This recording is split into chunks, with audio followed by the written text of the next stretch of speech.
case, it's a truly blind tasting because I have no idea what are in these bottles. I don't know what type of whiskey they are, if they're even whiskey, so let's find out together. All right, so I'm going to start off with the aroma, and I found in these blind tastings that for me, it's important to take some time with the aroma because it seems like the first time around is where I can really start to pick up the differences. And as I go through a tasting, I start to get a little bit more nose blind. So let's take some time with this and see what we find.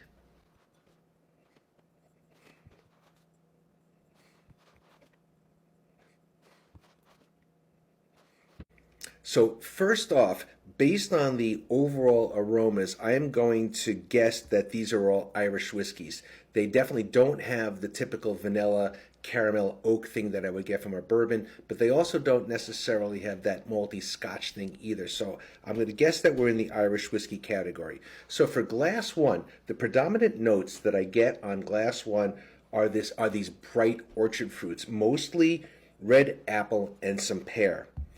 Glass 2 is different. Now, glass 2, what comes through most of all is that malted barley, sweet and nutty aroma. It's kind of that rich thing, maybe more Scotch-like on the second one, but definitely much more malt, a little bit of marshmallow, and maybe just a drop of a grassy note too.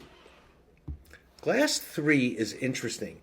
So glass 3, I get some malt, but I definitely get more ethanol, and I get this distinct aroma of like fresh cut hay.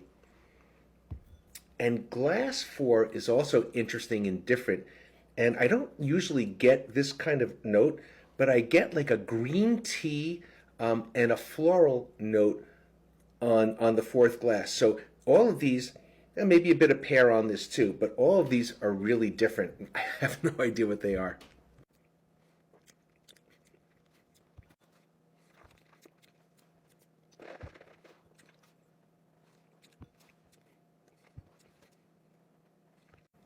All right, so on the palate, what strikes me is that compared to the aroma, none of these are overly sweet at all. And in fact, as I kind of progressed down the line, they got more and more tannic. So my notes for glass 1 was that there was a touch of honey sweetness, but really mild and not very sweet at all, with a dry tannic finish.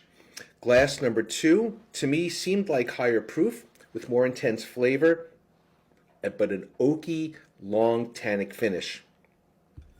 Glass number 3, my notes here say spicy start to finish, and oaky, and maybe to the point where I thought glass number 3 was maybe older because of the amount of oak bitterness that I got on the end. And glass 4, my notes say super tannic, touch of honey with a long dry finish. And as I was going through the sip, I started to think to myself, are these ryes? I don't think so. I still think that they're Irish, but as I went through them, they had some spicy characteristics that I would think of more as rye. But I haven't the foggiest idea what they were. If I had to give you a preference, I think my preference would probably be glass 2. I really like that malty sweetness, and as well, I mean, they're all really good, but the one that stands out to me is this glass.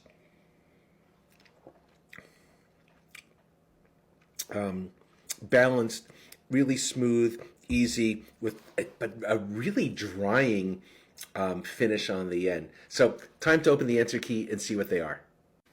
So here we go. It says drink first, then open. All right, so let's open this.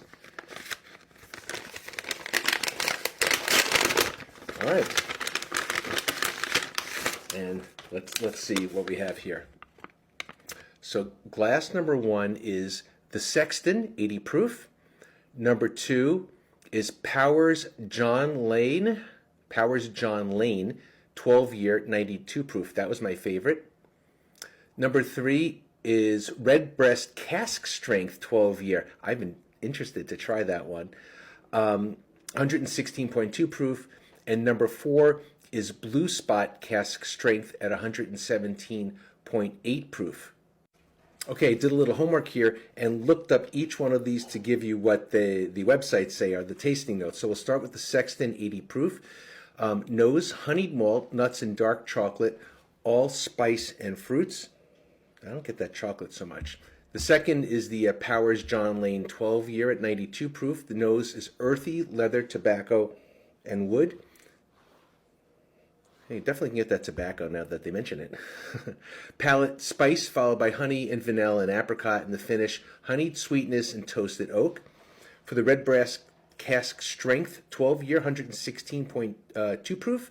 The nose, exotic fruit, citrus, and apricot. See, I don't get that on this. Palate, rich, mellow fruit and spices. I don't get the fruit. And the finish, long, fruit and spices and toasted oak. I get a lot of toasted oak. I get the tannic bitterness on the red breast. And the blue spot, cask strength, 117.8 proof, which is a 7-year-old Irish whiskey. The nose, all right, I do not get pineapple and kiwi. Spice, apple, and toasted wood. I definitely get the spice, apple, and the toasted wood part. The palate, subtle fruit, clove, and pepper. I know it's funny. Some of these, that's why I was like, oh, maybe they are rye, but you do get that pepper spice.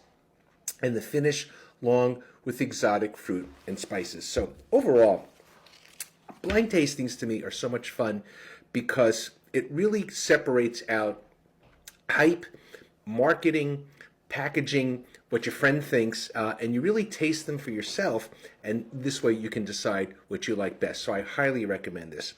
Teresa, I cannot thank you enough. Make sure you follow A Girl Loves Her Whiskey. Teresa, you're good people, and I appreciate you. But what do I know? I'm just a regular guy sipping whiskey. Thanks for watching.